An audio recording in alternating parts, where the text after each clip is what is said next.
observam a justiça do reino, que é de acordo com os princípios da palavra de Deus. Você pode aplaudir o Senhor?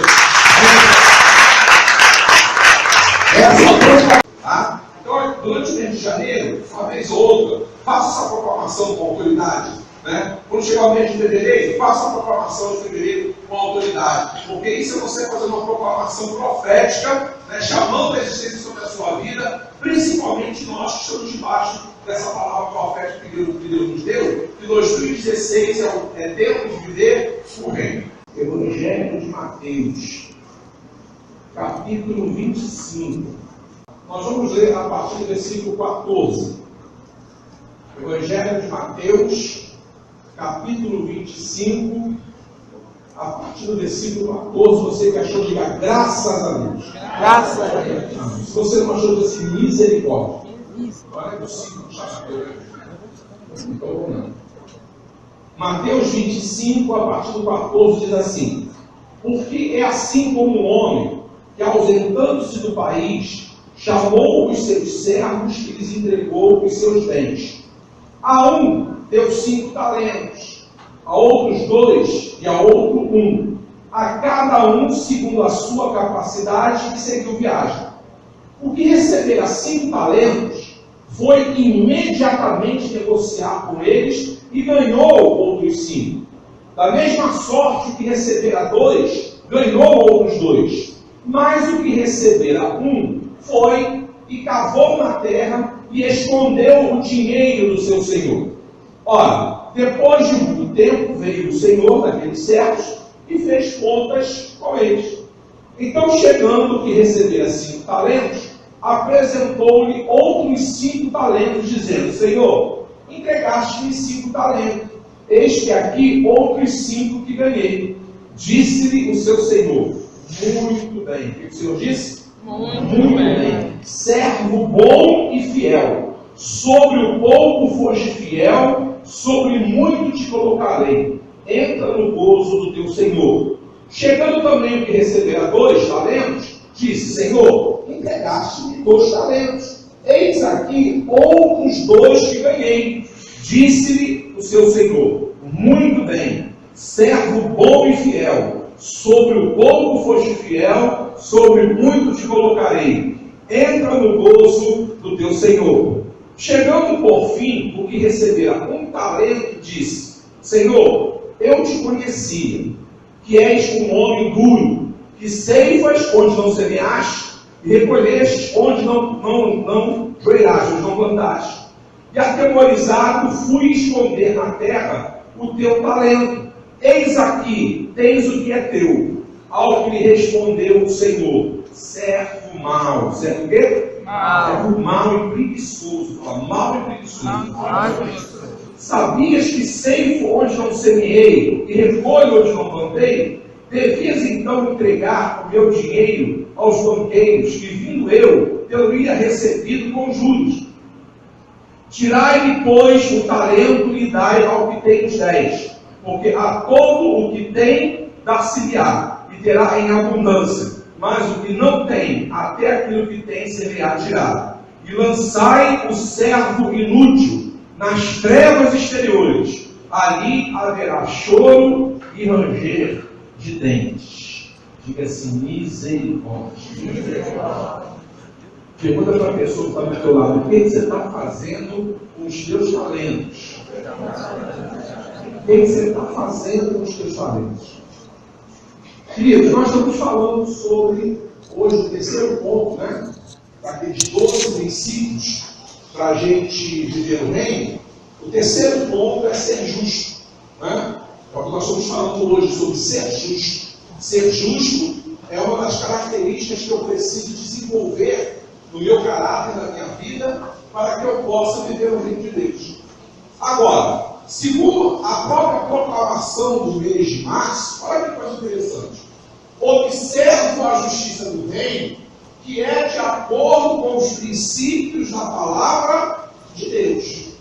Eu preciso entender que a justiça que eu tenho que praticar, porque justo é aquele que pratica a justiça. Então, porque a justiça que eu tenho que praticar é a justiça que está de acordo com a palavra de Deus. Olha só que coisa interessante. Nós vivemos no Brasil. Né? Digamos que eu não queira mais pagar imposto. Eu não quero mais pagar IPVA. As ruas estão muito esburacadas, né? Então não está bem sinalizado. Eu não quero mais pagar IPVA. Eu posso fazer isso? Não posso. Por quê? Porque o IPVA é uma lei. Eu tenho que pagar.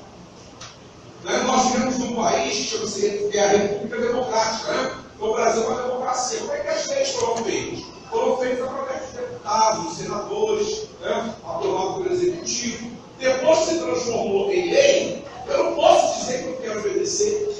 Eu não posso assim, eu não quero, vai chegar o mês de abril aí, eu não quero pagar imposto de renda, eu não posso fazer isso. Porque como cidadão brasileiro, eu tenho que submeter e respeitar as leis brasileiras. A mesma coisa é o reino de Deus.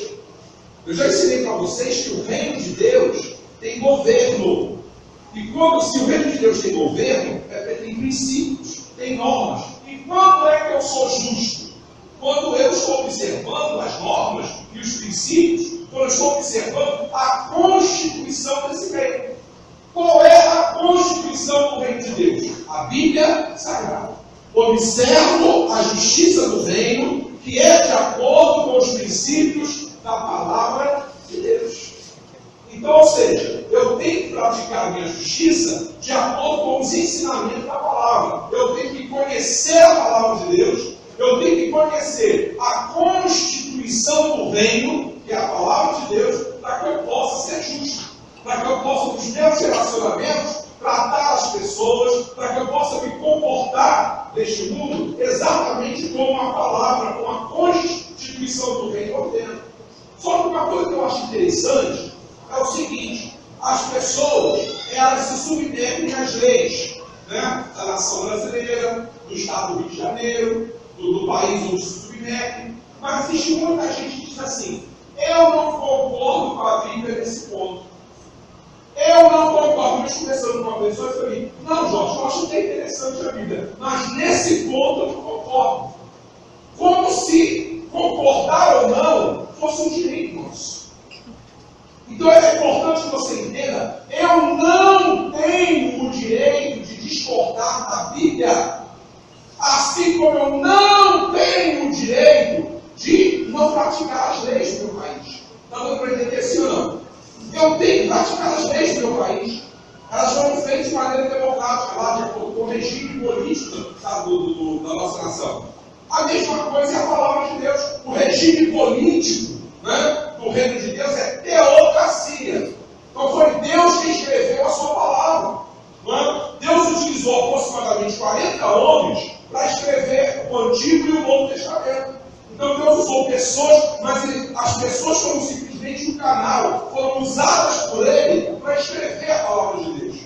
Então eu não tenho o direito de dizer: eu não concordo com a Bíblia nesse sentido. Ou você concorda com a Bíblia, ou você não concorda. Amém? Se eu concordo com a Bíblia e procuro viver de acordo com os princípios da Bíblia Sagrada, eu posso me declarar uma pessoa justificada, não pelos meus méritos, mas pelo sacrifício de Jesus. Porque isso é o princípio da Bíblia também. Um outro princípio que a Bíblia diz é que ninguém é justo pelos seus próprios méritos. Ninguém é justo pelos seus próprios atos. Nós somos justificados através de Jesus Cristo. Por que eu posso me declarar justo? Porque eu aceitei o sacrifício que Jesus Cristo fez na cruz. Então, isso é um princípio.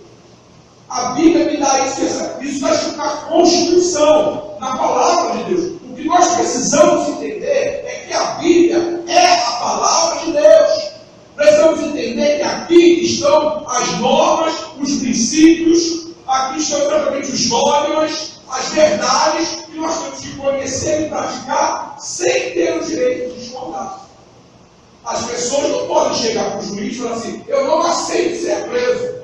Eu roubei, mas eu não aceito ser preso. Não, eu fui preso. Recentemente nós acompanhamos aí nos telejornais um brasileiro que ele foi, eu esqueci qual país que ele foi, Indonésia. Ele foi para a Indonésia e lá na Indonésia ele fez tráfico de drogas. E lá na Indonésia, a pena para o tráfico de drogas é a pena de morte. Aqui no Brasil não tem pena de morte.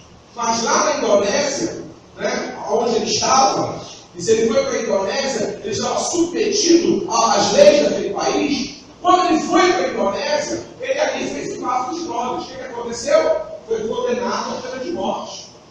A nossa presidente, a presidente da República, a presidente Dilma, fez um apelo, fez carta. O Senado se manifestou, né? A Câmara de Deputados Federais se manifestou pedindo para que ele não fosse morto, para que ele não fosse executado. Foram atendidos? Não foram atendidos. Por quê?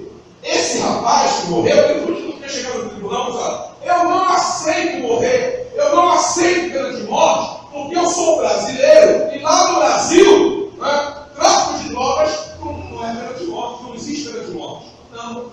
Ele teve que aceitar a pena.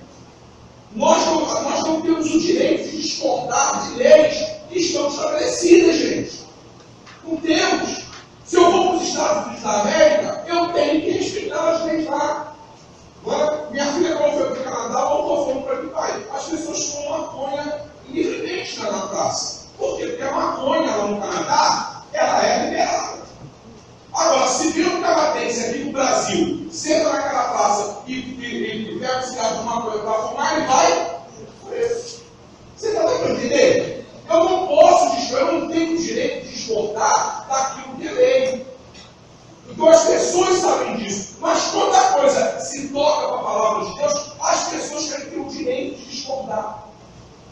Entendeu? Não, eu até gosto na igreja, canto ensino bonitinho, eu gosto. Mas, sabe, tem uns negócios na vida que eu não aceito. Nós não temos direito de não aceitar, porque a Bíblia Sagrada é a constituição do reino de Deus.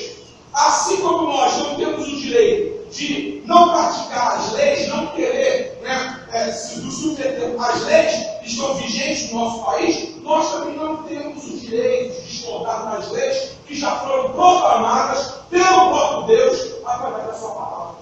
Amém? Vamos aplaudir o Senhor?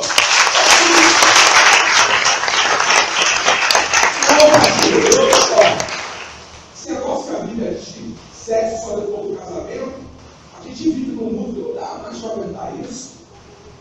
Poxa, isso aí foi escrito não sei quanto tempo atrás. Sexo antes do casamento é normal agora. Isso é normal para quem está fora do reino. Para quem quer viver no reino, para quem quer viver debaixo da justiça do reino, essa norma continua valendo. Dentro da palavra de Deus, o sexo só é abençoado depois do... Mas as coisas mudaram, pastor, mas a palavra não mudou. O governo teocrático de Deus proclamou a palavra, acabou. A Constituição que está valendo está posta aí, ó. Enquanto ela não for mudada, nós temos que nos submeter a ela. O problema é que as pessoas, elas querem muitas vezes dizer assim: eu não concordo com esse ponto da Bíblia.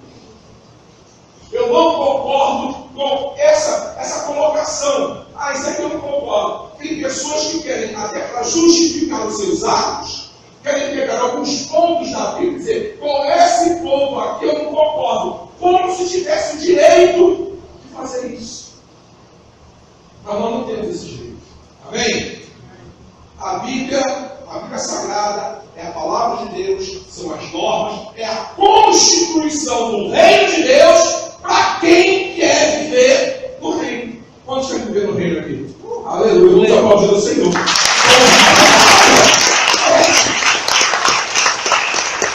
Se eu quero gozar das bênçãos do reino, porque quando nós somos filhos do reino de Deus, nós vamos alcançar muitas bênçãos.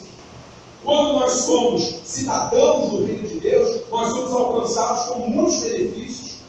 Lendo a palavra de Deus, lendo a Bíblia Sagrada, que é a constituição do reino, quantos benefícios, quantas promessas, quanta promessa de Deus está colocada, garantindo para os filhos do reino. Agora, se eu quero ser filho do reino, eu tenho que observar a constituição do reino, porque essa é a justiça. Vocês imaginem só um governo sem normas. Imaginem o que seria de um governo sem leis. Imaginem o que seria de um governo sem princípios. Seria o caos. Então, assim como nenhuma nação pode viver sem ter leis estabelecidas, o reino de Deus também tem as suas. E a gente precisa conhecer essas leis e respeitar essas leis. E eu não posso concordar parcialmente e discordar parcialmente. Ou eu concordo com a Bíblia, de Gênesis a Apocalipse, ou então eu não acredito na Bíblia.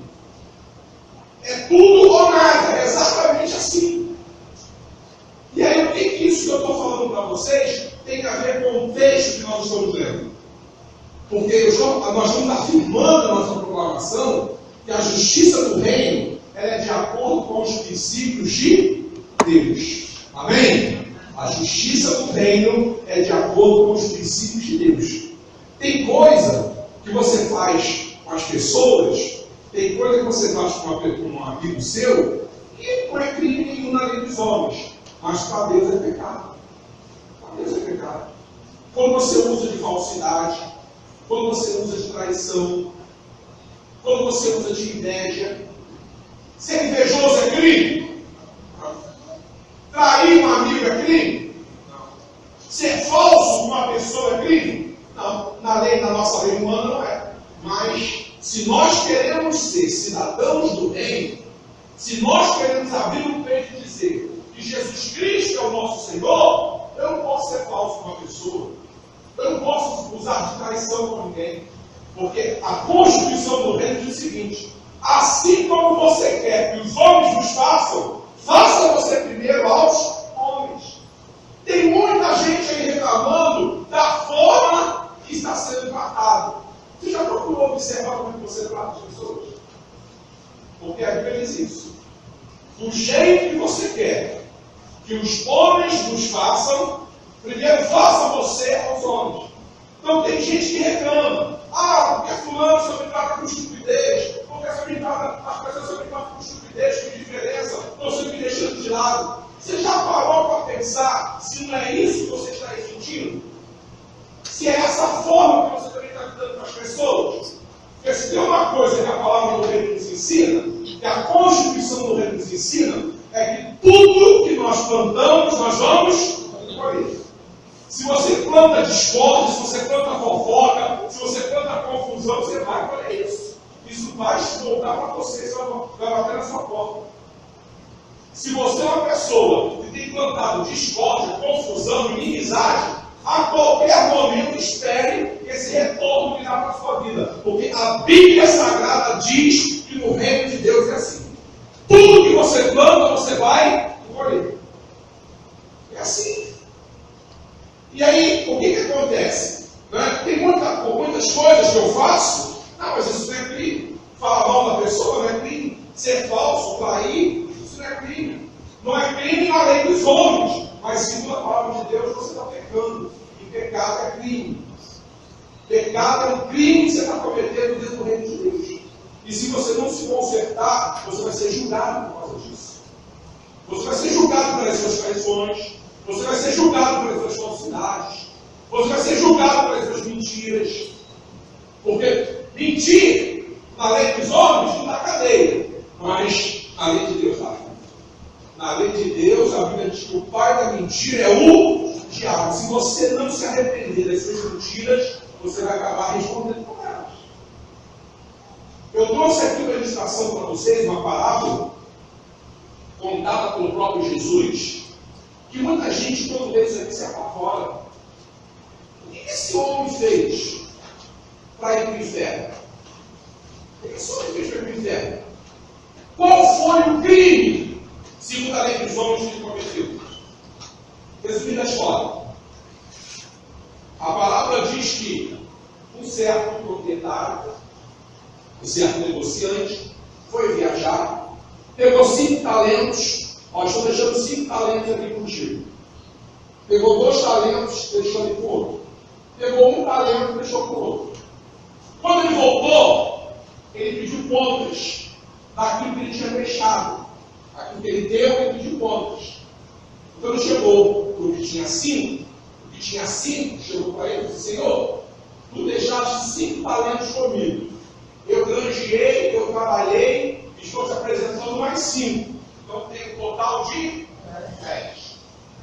O outro chegou assim: Senhor, o Senhor deixou 2 talentos comigo. Eu trabalhei, eu granjeei, sabe? E consegui mais 2 talentos. Toma aqui, vá. O que o Senhor disse para o de 5 e para o de 2? A mesma coisa. Ah, você diz que de 5, você estava acreditando. Aqui, esse homem que representa a Deus, ele disse a mesma coisa para os 2. Servo bom e fiel. Servo bom e fiel. Eu deixei 5 e você me retornou mais 5. Eu deixei 2 e você me retornou mais 2. Entenda bem. Olha que o senso de justiça de Deus. Era, de repente, esse Senhor elogiar mais o de 5, mas não. Ele falou que os 2, tanto que recebeu 5 e voltou com mais 5, quanto aquele que recebeu 2 e voltou com mais 2, o Senhor chamou de servo bom e fiel. Como é o tratamento? Porque aquilo que eles receberam de Deus, eles não esconderam. Aquilo que eles receberam de Deus, eles não foram negligentes com aquilo que eles receberam de Deus. Eles não desperdiçaram aquilo que eles receberam de Deus. O que ganhou 5 foi e granjeou mais 5.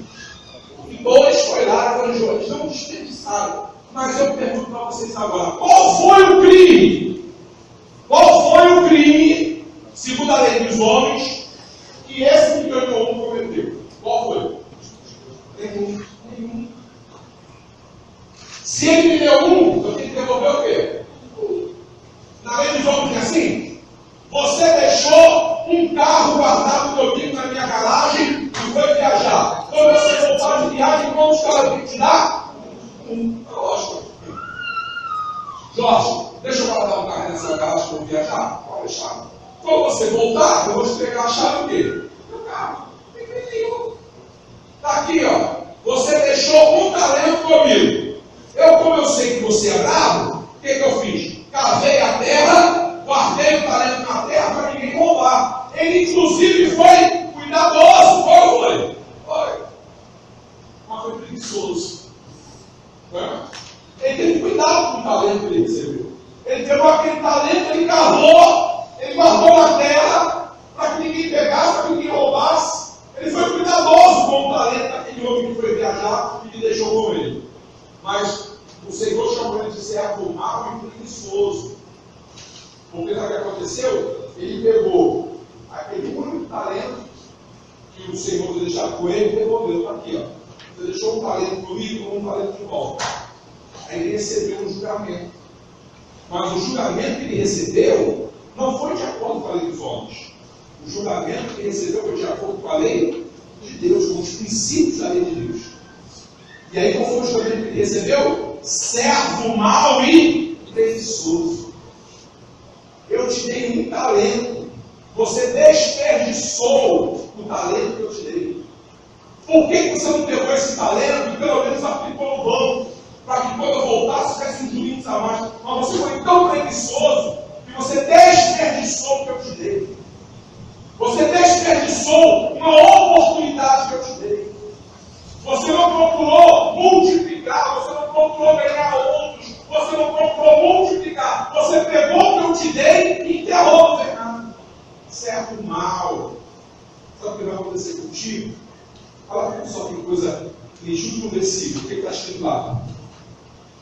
Lançai o servo inútil, aquele que não fez nada, que não frutificou, que não cresceu, que não multiplicou com o talento do seu Senhor. Irmãos, isso é justiça.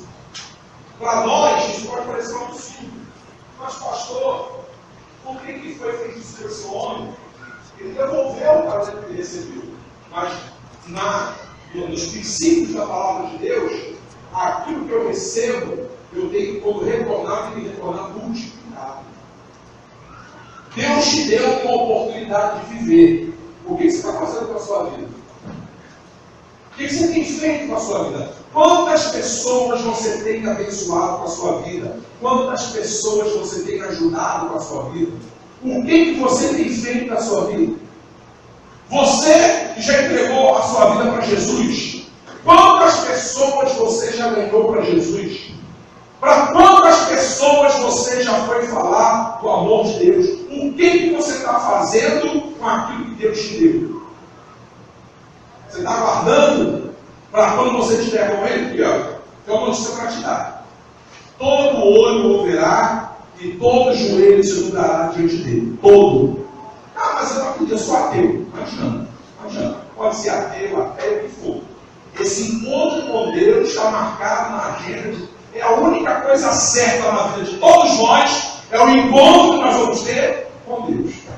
E aí, como é que você vai dar conta das coisas que Deus confiou a você?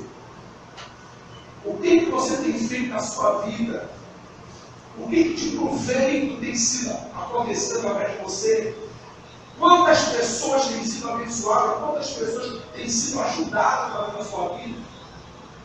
E, olha, sinceramente, eu vejo às vezes pessoas tendo uma vida tão fútil, sabe? Só pensando em si, só pensando nas suas qualidades, só pensando nos seus interesses, só pensando nos seus negócios, que não tem tempo de olhar para ninguém, de ajudar ninguém, de colaborar com ninguém. Imagine só como vai ser essa pessoa diante de Deus. Eu te dei a oportunidade de viver o que você deixa a sua vida. Eu te dei a chance de nascer. Nós oramos aqui, ó, do pessoal que nasceu no mês de março. Deus me deu a oportunidade de escolher o mês de abril para eu nascer. Então é uma oportunidade que eu tive. Entre não sei quantos milhões de espermatozoides, foi eu que venci a luta lá. Cheguei lá. Não é? Então o que eu estou fazendo com essa oportunidade de ter nascido? O que eu estou fazendo com essa oportunidade de estar vivo? O que eu estou fazendo com essa oportunidade que Deus me deu de estar aqui nesse meio? O que eu estou fazendo com isso? O que eu estou fazendo com os talentos, com a vida, com tudo que Deus me deu? Isso é algo que a gente precisa pensar, porque segundo, né, o juízo de Deus, não sei qual é, a vida que o Senhor me deu, eu estou vendo igualzinho o Senhor me deu, não. O Senhor quer ver os frutos. Fala para a pessoa que está do seu lado, o Senhor quer ver os frutos. Quais são os frutos que foram gerados para Deus através de você? O que aconteceu de bom através da sua vida na sua passagem pela terra? O que aconteceu de bom através da sua vida? É isso que você tem que mostrar para Deus. Não, eu nasci, cresci, morri, quando estou aqui, sei igual. Não. Quantas pessoas foram abençoadas? Quantas pessoas foram ajudadas? Quantas pessoas estavam sofrendo e você falou de Jesus? Quantas pessoas estavam desesperadas e você falou do amor de Deus? Quantas pessoas estavam já quase querendo acabar com a própria vida e você chegou com uma palavra de conforto, de consolo e de ânimo para aquela pessoa? Quantas pessoas foram abençoadas através de você? A nossa justiça do reino é segundo a palavra de Deus. E a palavra de Deus, a justiça que está na palavra de Deus, o Senhor quer que a gente dê conta dos frutos que vieram através da nossa vida. Queria você ficar super agora, no certo louvor. Feche seus olhos agora, pensa um pouco nisso. Quais são os frutos que estão sendo gerados através da sua vida? O que tem acontecido de bom ao seu redor, no meio da sua casa, no meio da sua família? O que Deus tem podido fazer através da sua vida? Aleluia. A palavra de Deus diz aqui para a gente que nós vamos nos apresentar, vamos chegar diante do Senhor. E quando chegarmos diante do Senhor, a primeira coisa que nós temos que ver é exatamente se nós cumprirmos aquilo que é princípio da palavra de Deus. A palavra de Deus nos ensina que todo aquele que crê será salvo, e aquele que não crê está condenado. Pastor, não concordo com isso, é a palavra. Eu não aceito esse negócio de tem que aceitar Jesus. Eu aceito isso. Mas é a palavra de Deus. A palavra de Deus, que é a Constituição, que é a lei teocrática, diz que nós só nos reconciliamos com Deus através de Jesus. Um pecado entrou no mundo através de Adão. Adão pecou e através do pecado de Adão nós fomos separados de Deus. Mas através de Jesus, Deus veio ao mundo na pessoa de Jesus, morreu na cruz do Calvário, derramou o seu sangue. Isso é o princípio, isso é a norma, é o que está na palavra. Ele veio ao mundo, derramou o seu sangue, ressuscitou no terceiro dia, e hoje Jesus tem reconciliado com o Pai todo aquele que o recebe, todo aquele que o aceita, todo aquele que abre o seu coração e o recebe como seu Senhor e Salvador. Vamos louvar o Senhor. Aleluia.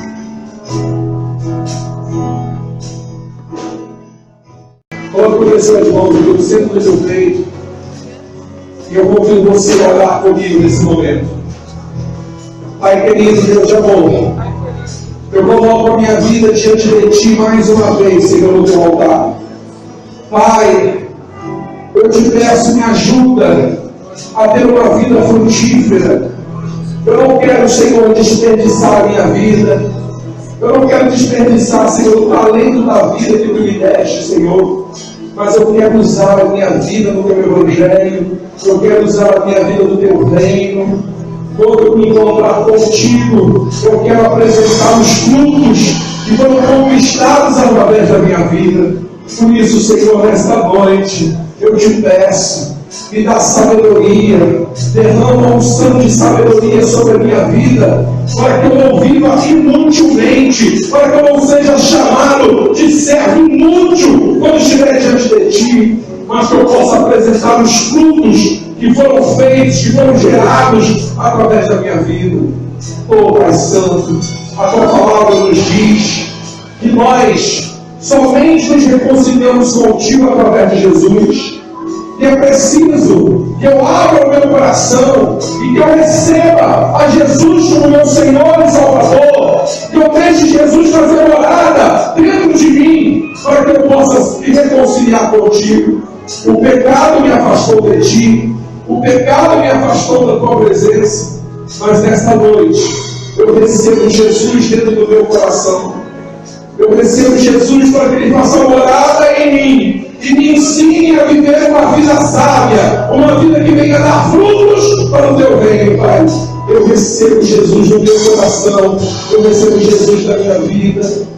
Aleluia, aleluia. Você que fez a oração pela primeira vez, você que ainda não tinha entregado a sua vida a Jesus, mas você entendeu a palavra, o Espírito Santo falou ao seu coração, explicou.